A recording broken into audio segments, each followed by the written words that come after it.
नमस्कार। आज का टॉपिक है बंगाल में ब्रिटिश शासन की स्थापना। बंगाल का जो सूबा था वो मुग़ल शासन के अधीन था। यहाँ पर सूबेदार शासन किया करते थे।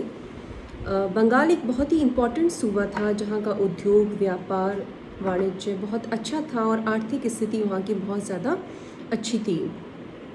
ईस्ट इंडिया कंपनी जब भारत में आई तो उसका मुख्य उद्देश्य व्यापारिक सुविधाएं प्राप्त करना था और इन्हीं व्यापारिक सुविधाओं की प्राप्ति के मद्देनज़र उसने भारतीय शासकों के मामलों में हस्तक्षेप करना या उनके आंतरिक मामलों में रुचि लेना प्रारंभ किया। तो सबसे पहला सूबा जिस पर ईस्ट इंडिया कंपनी के शासन की या वर्चस्व की स्थापना होती है वो सूबा था बंगाल का सूबा।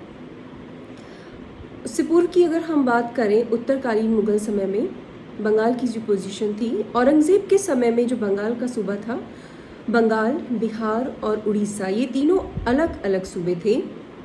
औरंगज़ेब ने मुर्शीद कुली खान को बंगाल का सूबेदार नियुक्त किया था 1705 में और 1727 तक बंगाल मुर्शीद कुली खान के शासन के अंतर्गत रहा। बाद में मुर्शीद कुली खान को उड़ीसा का सूबा भी सौंप दिया। तो इस तरह से बंगाल और उड़ीसा दोनों बंगाल के सूबेदार के शासन के अंतर्गत आ गए। मुर्शीद कुली खान के पश्चात उनके उत्तराधिकारी हुए उनके दामाद शुजाउद्दौला खान, जिनका समय है 1727 से 1739। शुजाउद्दौला खान के समय में बिहार का सूबा भी बंगाल के सूबे में मिला दिया गया।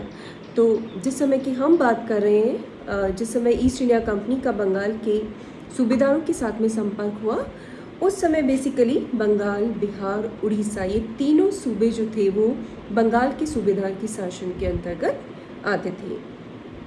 शुजाउद्दौला खान के पश्चात उनका पुत्र सरफराज खान उनका उत्तराधिकारी हुआ 1739 में और सरफराज खान के शासनकाल के दौरान अलीवर्दी खान बिहार के नायब सूबेदार थे जो अति महत्वाकांक्षी थे। 1740 में अलीवर्दी खान ने सरफराज खान को परास्त किया और इस तरह से अलीवर्दी खान बंगाल के सूबेदार नियुक्त हो गए।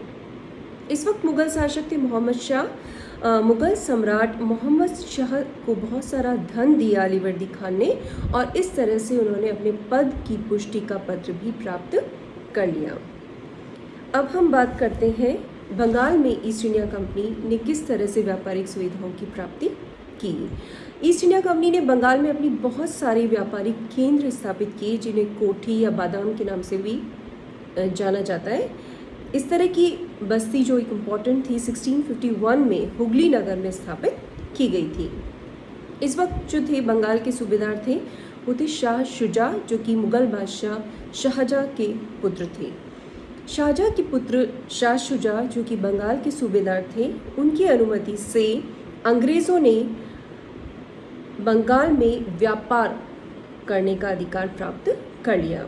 या हम कह सकते हैं कंपनी के द्वारा जो निर्यात किया जाता था माल, उसको चुंगी मुक्त उन्होंने करवा लिया और इसके बदले में उन्हें देना था 3000 रुपये वार्षिक। तो शाह शुजा के समय में 3000 रुपये वार्षिक में ईस्ट इंडिया कंपनी को बंगाल, बिहार और उड़ीसा इन तीनों सूबों में मुक्त व्यापार करने की अनुमति प्राप्त हो गई और यहीं से बंगाल के सूबेदार और ईस्ट इंडिया कंपनी के मध्य संघर्ष की शुरुआत होती है। आगे चलकर ये जो सुविधाएं प्राप्त की थी ईस्ट इंडिया कंपनी ने, उसकी पुष्टि मुग़ल सम्राट फर्रुखशियर ने फरमान के द्वारा भी कर दी थी। फर्रुखशियर ने 1717 में एक फरमान जारी किया और उसके द्वारा ईस्ट इंडिया कंपनी को बंगाल, बिहार और उड़ीसा में कहीं भी कंपनी के सामान को लाने और ले जाने पर चुंगी कर से मुक्त कर दिया। तो इस तरह की तमाम व्यापारिक सुविधाओं का उपयोग ईस्ट इंडिया कंपनी बंगाल में कर रही थी। नवाब अलीवर्दी खान के शासन की बात करें तो उनका टाइम पीरियड है 1740 से लेकर 1756 तक। नवाब अलीवर्दी खान का जो शासनकाल था वो बड़ा ही महत्वपूर्ण था। काफ़ी महत्वपूर्ण सूबेदार थे ये और जिन्होंने जो कंपनीज थी इनके राज्य में, जैसे कि ईस्ट इंडिया कंपनी के कुछ केंद्र थे, इसी तरह से बंगाल में फ्रांसीसी कंपनीज के भी बहुत सारे केंद्र थे। तो इन दोनों कंपनियों को उन्होंने लड़ने नहीं दिया। अलीवर्दी खान इस तरह से उनको ये पहले से अंदेशा था कि कहीं ना कहीं ये व्यापारिक कंपनियां आपस में युद्ध ना कर लें, क्योंकि दक्षिण में जिस तरह से कर्नाटक के युद्ध हो रहे थे उस तरह की गतिविधि वो बंगाल में नहीं करना चाह रहे थे। तो अलीवर्दी खान के समय में ज़्यादा कुछ नहीं कर पाई ईस्ट इंडिया कंपनी, लेकिन इनके शासनकाल के तुरंत बाद कंपनी को परिस्थितियाँ मिली कि कंपनी ने भारतीय शासकों के आंतरिक मामलों में हस्तक्षेप करना प्रारंभ कर दिया। कलकत्ता की अगर हम बात करें तो कलकत्ता की जमींदारी 1698 में अंग्रेज़ों को प्राप्त हुई थी। उस वक्त सूबेदार यहाँ के थे अजीम उस शान। सूबेदार अजीम उस शान ने 1698 में कंपनी को 3 गांव, जिन पर आधुनिक कलकत्ता भी बसा हुआ है, सुल्तानती, कालीकट और गोविंदपुर, इन तीनों गांवों की जमींदारी कंपनी को प्रदान कर दी। बदले में कंपनी को 1200 रुपये पुराने मालिकों को या जमींदारों को देने पड़े। कंपनी ने यहाँ पर किला बनाया। कलकत्ता में जो कंपनी का किला है उसे फोर्ट विलियम के नाम से जाना जाता है। तो ये मुख्य केंद्र था कंपनी का बंगाल में, कलकत्ता और उसके आसपास का जो क्षेत्र है। अब बात करें नवाब अलीवर्दी खान के समय की।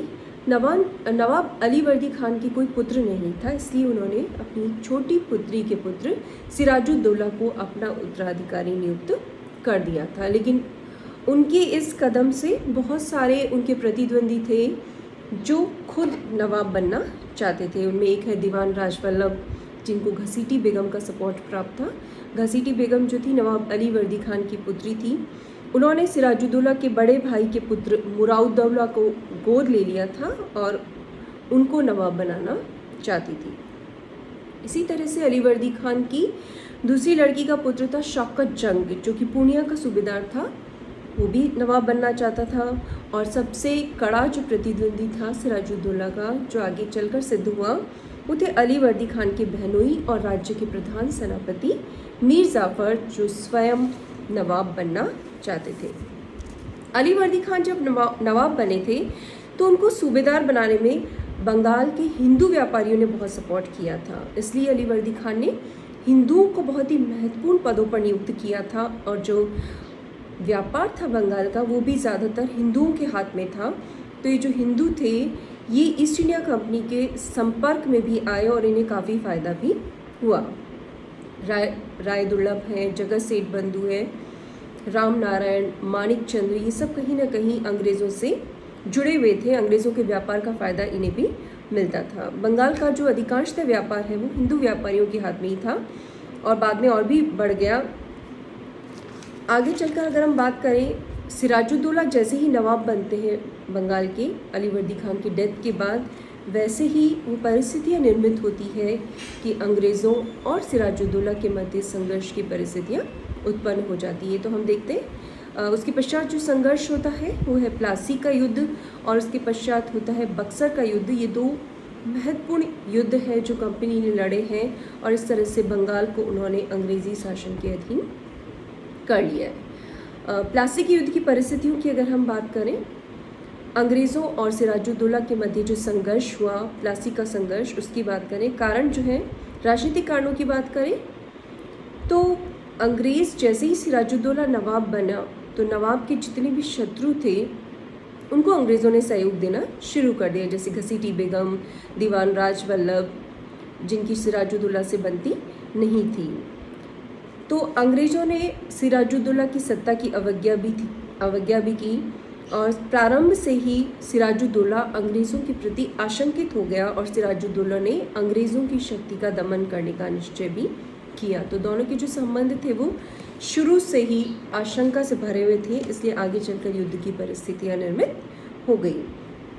कुछ विद्वान ये मानते हैं, उनमें से एक हॉलवेल है, वो कहते हैं कि प्रारंभ से ही सिराजुद्दौला अंग्रेज़ों पर संदेह करता था और इसका हवाला वो देते हैं कि अलीवर्दी खान ने सिराजुद्दौला को कहा था कि वो अंग्रेज़ों से सावधान रहे और उन पर कभी भी विश्वास ना करें। अलीवर्दी खान का ये मानना था कि यूरोपीय जो है वो जैसा दक्षिण में कर्नाटक के युद्ध कर रहे हैं, कर्नाटक का नाटक जो कर रहे हैं, वो बंगाल में भी वैसी की वैसी स्थिति उत्पन्न हो सकती है। तो हॉलवेल का ये मानना है कि सिराजुद्दौला ने प्रारंभ से ही अंग्रेज़ों की शक्ति को तुरंत दबाने का प्रयास किया और इसलिए अंग्रेज़ों के साथ में उनकी शत्रुता हो गई। एक कारण ये भी माना जाता है कि नवाब के प्रति अंग्रेज़ों ने दुर्व्यवहार किया। जब नवाब अपने पद पर बैठे अली वर्दी खान के उत्तराधिकारी के तौर पे। तो अंग्रेज़ों ने नवाब के प्रति कभी भी सम्मान प्रदर्शित नहीं किया।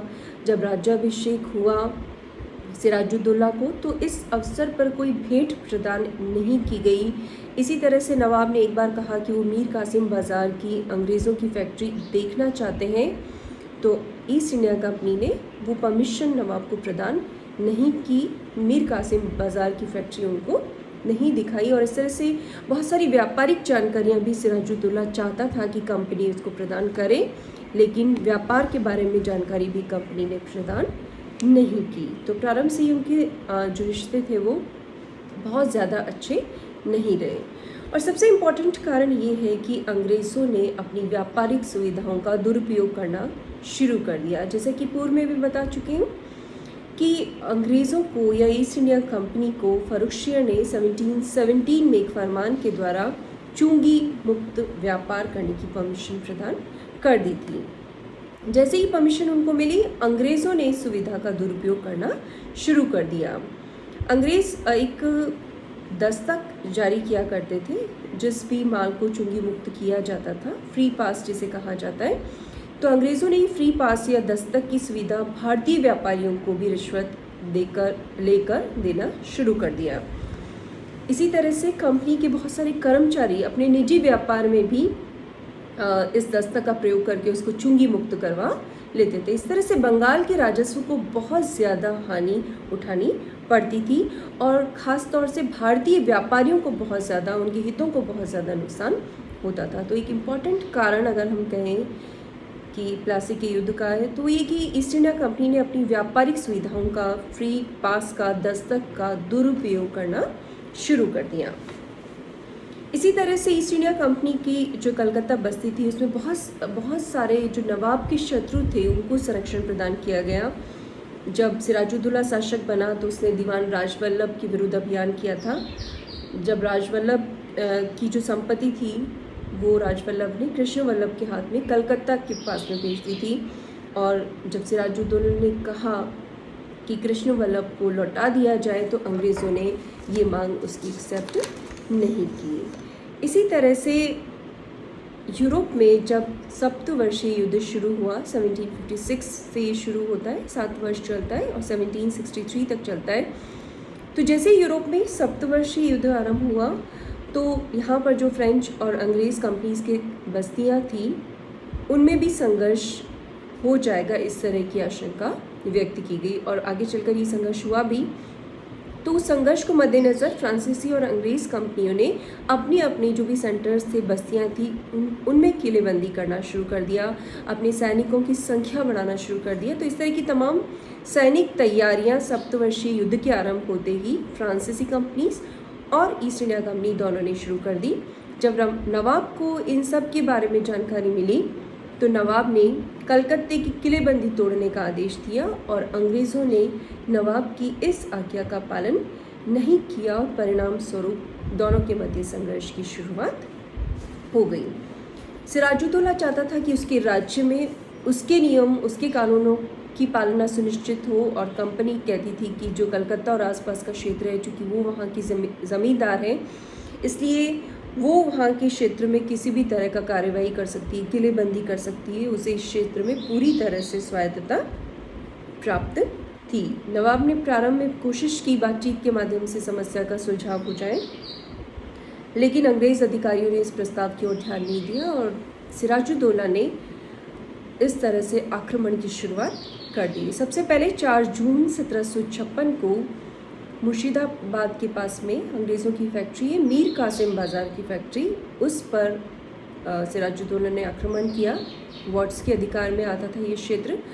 वॉट्स ने जल्दी ही आत्मसमर्पण कर दिया और उसके बाद सिराजुद्दौला के सैनिकों ने कलकत्ता, जो कि मुख्य सेंटर था ईस्ट इंडिया कंपनी का, वहाँ पर आक्रमण किया 5 जून 1756 को। यहाँ के जो गवर्नर थे उनका नाम था ड्रेक। उन्होंने मुकाबला किया और बाद में जब मुकाबला करने की पोजीशन नहीं रही तो वो अपने कुछ साथियों के साथ में फुल्टा टापू पर भाग गए। कलकत्ता की किलेबंदी जो थी 15 जून से शुरू हुई। 15 जून 1756 को फोर्ट विलियम को घेर लिया गया सिराजुद्दौला के द्वारा और यहाँ के जो गवर्नर थे हॉलवेल, उसने आत्मसमर्पण कर दिया और 20 जून 1756 को फोर्ट विलियम का पतन हो गया। और इसी दिन से जुड़ी हुई एक इम्पॉर्टेंट घटना है जो इतिहास में बड़ी इम्पॉर्टेंट है, जिसे ब्लैक होल की घटना के नाम से जाना जाता है और जिसे काल कोठरी की घटना के नाम से भी जाना जाता है। जब फोर्ट विलियम का पतन हुआ 20 जून 1756 को, तो जैसा कि सामान्यतः होता है, दुर्ग में उपस्थित लोग जितने भी थे उनको बंदी बनाया गया। लगभग 146 अंग्रेज़ कैदी थे जिनको नवाब के आदेश के अकॉर्डिंग एक कमरे में बंद कर दिया गया, जिसका साइज़ 18 फीट लंबा और 14 फीट 10 इंच चौड़ा था। इस काल कोठरी में उन्हें रात भर बंद किया गया और सुबह जब देखा गया तो इनमें से सिर्फ 23 व्यक्ति जीवित रहे थे और जून की उस गर्मी में लगभग 123 व्यक्तियों की मृत्यु हो गई थी और इनमें से एक जीवित व्यक्ति था हॉलवेल, जिसने बाद में इस घटना के बारे में जानकारी प्रदान की है। तो इस घटना के बारे में बहुत ज़्यादा उल्लेख मिलता है। तत्कालीन ऐतिहासिक ग्रंथ जो हैं उनमें किसी तरह का उल्लेख हमको नहीं मिलता है, इसलिए इस घटना को मनगढ़ंत भी माना जाता है, जिसके रचयिता हॉलवेल जो बचे थे इस कालकोठरी की घटना से, उनको भी माना जाता है। उस समय की जो तत्कालीन ग्रंथ है सियारुल मुत्खरीन, रायस उस सलातीन, इसमें इस घटना का विवरण नहीं मिलता। साथ ही साथ अंग्रेज़ी पुस्तक, पत्र, पत्रिकाएं जो भी थी वो भी इस घटना का वर्णन नहीं करती और गणित के किसी भी हिसाब से जो साइज़ है उस कमरे का, उसमें 146 व्यक्ति बंद किए ही नहीं जा सकते। तो ये एक तरह से मनगढ़ंत घटना प्रतीत होती है। हॉलवेल जिसने इस घटना के बारे में जानकारी दी है वो काफ़ी चरित्रहीन और झूठा व्यक्ति था। इस तरह के बहुत सारे आरोप उस पर बाद के समय में भी लगाए गए। इस तरह के क्लाइव और वॉटसन ने भी इस आरोप को पूरी तरह से झूठ माना है। इसके बाद में जो अलीनगर की संधि हुई 1757 में सिराजुद्दौला और ईस्ट इंडिया कंपनी के मध्य, उस संधि में भी सिराजुद्दौला से मृतकों के परिवार के लिए क्षतिपूर्ति की मांग नहीं की गई। तो ये भी एक पॉइंट है।